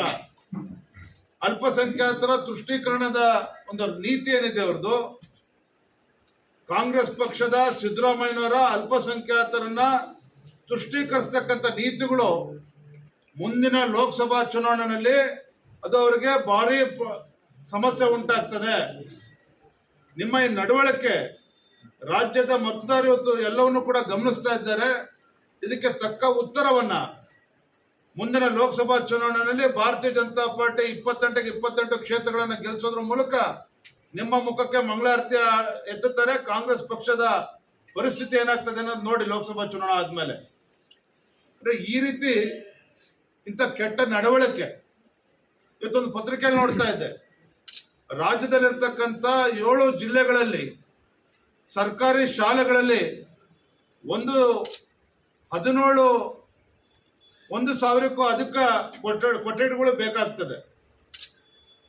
ಮಕ್ಕಳಿಗೆ ಸರ್ಕಾರಿ ಶಾಲೆಗಳಲ್ಲಿ ಮಕ್ಕಳಿಗೆ ಕೊಠಡಿ ಇಲ್ದೇನೆ ಇವತ್ತು ಶಾಲೆಯ ಆವರಣದಲ್ಲೇ ಕೂರಿಸಿ ಪಾಠ ಮಾಡ್ತಾ ಇದ್ದಾರೆ. ಕೆಲವು ಕಡೆ ಸಮುದಾಯ ಭವನದಲ್ಲಿ ಇವತ್ತು ಪಾಠ ಮಾಡ್ತಾ ಇದ್ದಾರೆ. ಇದು ನಮ್ಮ ರಾಜ್ಯದ ಪರಿಸ್ಥಿತಿ ಇವತ್ತು ಶಾಲಾ ಮಕ್ಕಳದು. ಆ ಶಾಲಾ ಮಕ್ಕಳಿಗೆ ಒಂದು ಸುಸಜ್ಜಿತವಾದಂಥ ಕೊಠಡಿನ ಕೊಡೋದಕ್ಕೆ ಆಗ್ತಾ ಇಲ್ಲ ರಾಜ್ಯ ಸರ್ಕಾರಕ್ಕೆ. ರೈತರ ಸಮಸ್ಯೆಗೆ ಸ್ಪಂದನೆ ಮಾಡೋದಕ್ಕೆ ಆಗ್ತಾ ಇಲ್ಲ. ನಿಮ್ಮ ಆದ್ಯತೆ ಅಲ್ಪಸಂಖ್ಯಾತರು ಅಂತಕ್ಕಂಥದ್ದು ನಿಜವಾಗ್ಲೂ ಕೂಡ ರಾಜ್ಯದಲ್ಲಿರ್ತಕ್ಕಂಥ ರೈತರಿಗೆ ಮಾಡ್ತಾ ಇರ್ತಕ್ಕಂಥ ಅವಮಾನ. ಕಾಂಗ್ರೆಸ್ ಪಕ್ಷ, ಮಾನ್ಯ ಮುಖ್ಯಮಂತ್ರಿಗಳು ರಾಜ್ಯದಲ್ಲಿರ್ತಕ್ಕಂಥ ರೈತರು ಕೂಡ ಅವಮಾನ ಮಾಡ್ತಾ ಇದ್ದಾರೆ. ಮತ್ತೊಂದು ಕಡೆ ನೋಡಿದ್ರಿ, ರಾಜ್ಯದ ಒಬ್ಬ ಜವಾಬ್ದಾರಿಯುತ ಸಚಿವ, ಶಿಕ್ಷಣ ಸಚಿವ ಅನ್ಸ್ಕೊಂಡವರು ಚೆಕ್ ಬೌನ್ಸ್ ಆಗಿ 6.25 ಕೋಟಿ ದುಡ್ಡನ್ನ ಕೊಡದೇನೆ ಚೆಕ್ ಬೌನ್ಸ್ ಆಗಿ ಆ ದುಡ್ಡನ್ನ ಡೆಪಾಸಿಟ್ ಮಾಡಿದ್ರೆ 6 ತಿಂಗಳು ಶಿಕ್ಷೆ ಅನುಭವಿಸ್ಬೇಕಾಗ್ತದೆ. ನೋಡಿ ಇವತ್ತು ಮಂತ್ರಿಗಳ ಪರಿಸ್ಥಿತಿ ಏನಾಗ್ತದೆ ರಾಜ್ಯ ಸರ್ಕಾರದಲ್ಲಿ ಅಂತೇಳಿ. ಕೇವಲ ಒಬ್ಬ ಮಂತ್ರಿ ತನ್ನ ಯಾವುದೋ ಖಾಸಗಿ ವ್ಯವಹಾರದಲ್ಲಿ ಚೆಕ್ ಬೌನ್ಸ್ ಆಗಿರೋದು ತಾವು ನೋಡ್ತಿದ್ರೆ, ನೆನ್ನೆ ಎಲ್ಲ ನೋಡಿದ್ರಿ ಟಿವಿಗಳಲ್ಲಿ, ದೃಶ್ಯ ಮಾಧ್ಯಮಗಳಲ್ಲಿ.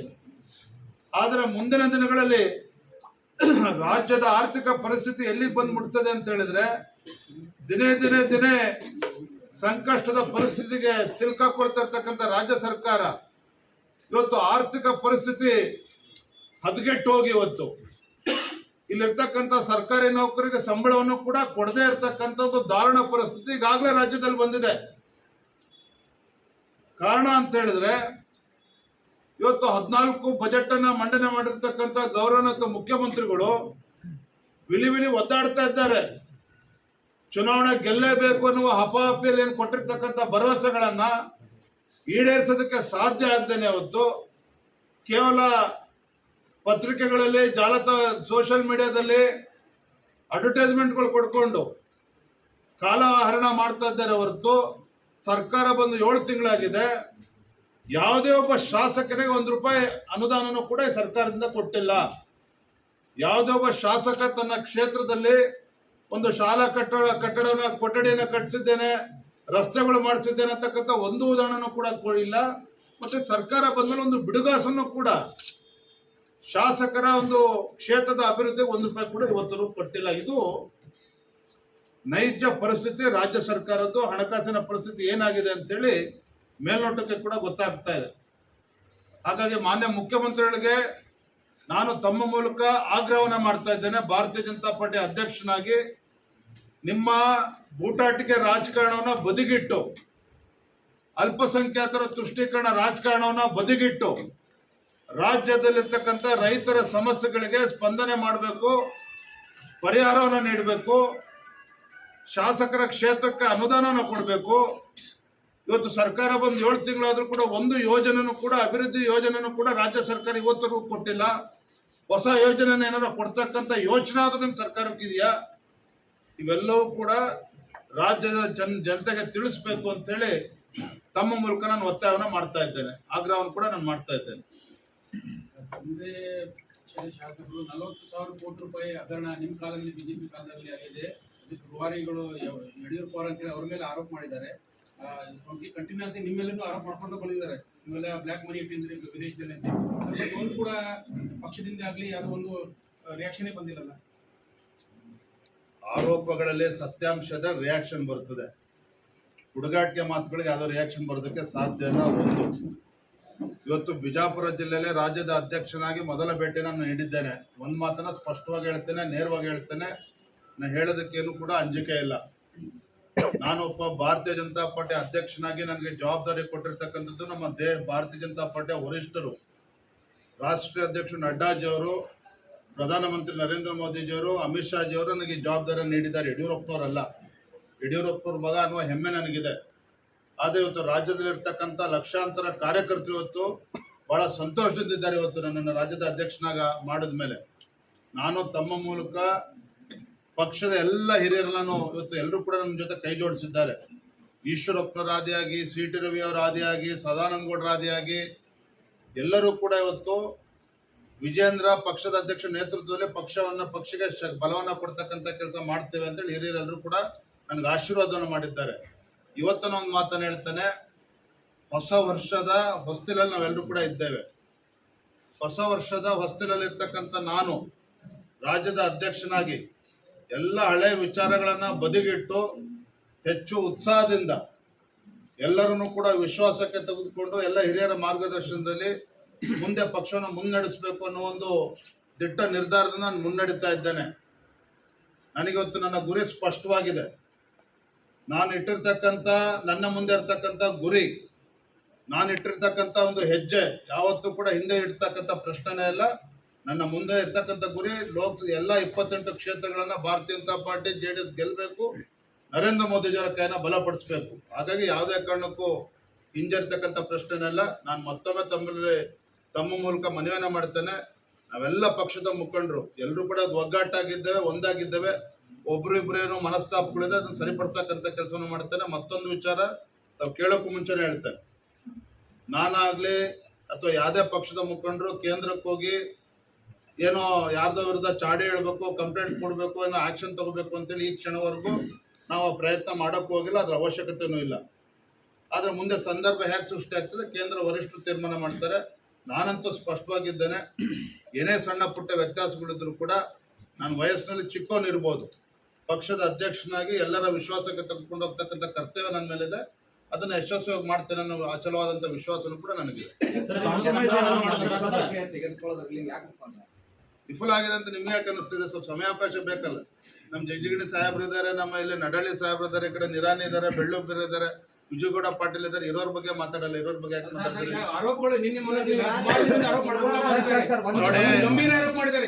ಆರೋಪಕ್ಕೆ ಗಂಭೀರತೆ ಇದ್ರೆ ಉತ್ತರನ ಕೊಡ್ಬೋದು. ಆರೋಪಗಳಲ್ಲಿ ಏನಾರ ಸತ್ಯಾಂಶ ಇದ್ರೆ ಹುರುಳಿದ್ರೆ ಉತ್ತರನ ಕೊಡ್ಬೋದು. ಹುಡುಗಾಟಿಕೆ ಆರೋಪಗಳಿಗೆ ನಾವು ಉತ್ತರ ಕೊಡ್ತಕ್ಕಂಥ ಪರಿಸ್ಥಿತಿ ಇಲ್ಲ, ಅದ್ರ ಅವಶ್ಯಕತೆ ನನಗಿಲ್ಲ. ರಾಜ್ಯದ ಜನತೆಗೆ ಇದು ಸಹಜವಾಗಿ ಸಮಸ್ಯೆ ಮಾಡ್ತದೆ. ಅದಕ್ಕೆ ನೀವಾದ್ರೂ ಇದಕ್ಕೇನು ಒತ್ತಾಯ ಮಾಡ್ಲಿಕ್ಕೆ ಅಥವಾ ತನಿಖೆ ಮಾಡ್ಲಿಕ್ಕೆ ತಮ್ಮ ಮೂಲಕ ನಾನು ರಾಜ್ಯ ಸರ್ಕಾರಕ್ಕೆ ಒತ್ತಾಯ ಮಾಡ್ತೇನೆ. ಯಾವುದೇ ಅನುಕಂಪ ಯಡಿಯೂರಪ್ಪನವ್ರ ಮೇಲೆ, ಯಡಿಯೂರಪ್ಪನ ಕುಟುಂಬದ ಮೇಲೆ ತೋರಿಸ್ತಕ್ಕಂಥ ಅವಶ್ಯಕತೆ ಇಲ್ಲ. ರಾಜ್ಯ ಸರ್ಕಾರಕ್ಕೆ ಏನಾರು ಅವ್ರಿಗೆ ಏನು ಆರೋಪಗಳೇನೋ ಸತ್ಯಾಂಶ ಇದ್ರೆ ಯಾರು ಆರೋಪ ಮಾಡಿದರೆ ಅದು ಸಂಬಂಧಪಟ್ಟಂತ ದಾಖಲೆ ಇಟ್ಕೊಂಡು ರಾಜ್ಯ ಸರ್ಕಾರ ತೀರ್ಮಾನ ಮಾಡ್ತಾರೆ. ನನಗೇನು ಅದ್ರ ಬಗ್ಗೆ ಅಂಜಿಕೆ ಇಲ್ಲ. ಧನ್ಯವಾದಗಳು. Thank you.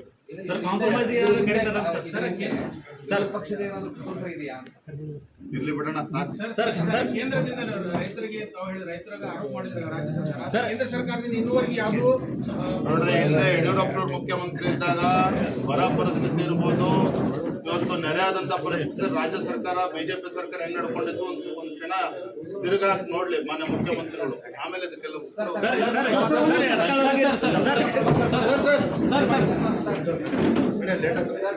Thank you. ಧನ್ಯವಾದಗಳು.